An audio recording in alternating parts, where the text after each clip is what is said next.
I'm standing in front of one of the most infamous man-made structures in the world. In some places, it's as high as 8 meters, making it twice the height of the Berlin Wall. It runs 280 miles long, basically the distance between Philadelphia and Boston. It's been under construction for the past 13 years, and it's still not done. Oh, and according to the International Court of Justice, this wall is completely illegal. I'm in the occupied West Bank, where Palestinians have been living under Israeli military occupation since 1967. The wall is one of the most imposing parts of that occupation. Israel began building the wall in the early 2000s during a wave of suicide bombings that targeted Israelis. The Israeli government calls it the separation barrier or the security fence and says the aim is to keep out Palestinian attackers. But thousands of Palestinians still manage to get across every day looking for work. So, if the wall doesn't stop people from crossing, then what does it do? Let's take a look at the root of the wall. You'd think a wall meant to stop people from entering its territory would be built on Israel's border. But 85% of it is inside the occupied West Bank on Palestinian land. International law says it's illegal to build settlements like these on occupied territory. But this is one of over 200 settlements and settler outposts housing 500,000 Israelis in the occupied West Bank. Technically, these settlers live outside of Israel proper, but the wall has shifted the boundary between Israel and the West Bank to swallow up more Palestinian land. When the wall is completed, an area the size of Chicago will have been added to the Israeli side of the wall.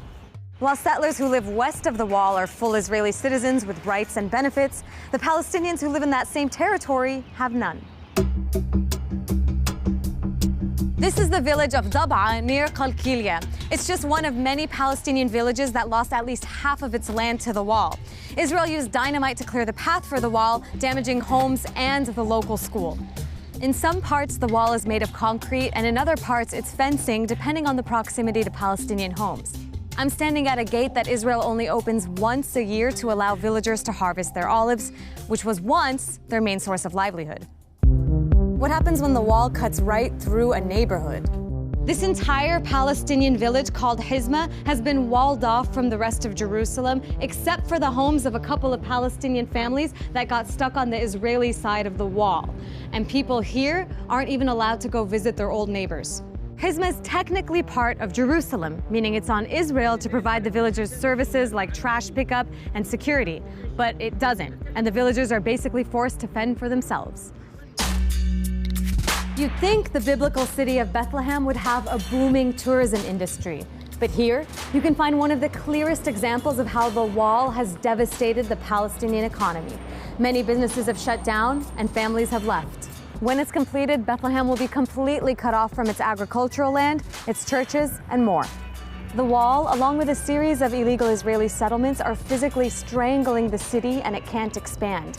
And because of the wall, most Palestinians coming from Bethlehem cannot take this road to nearby Jerusalem.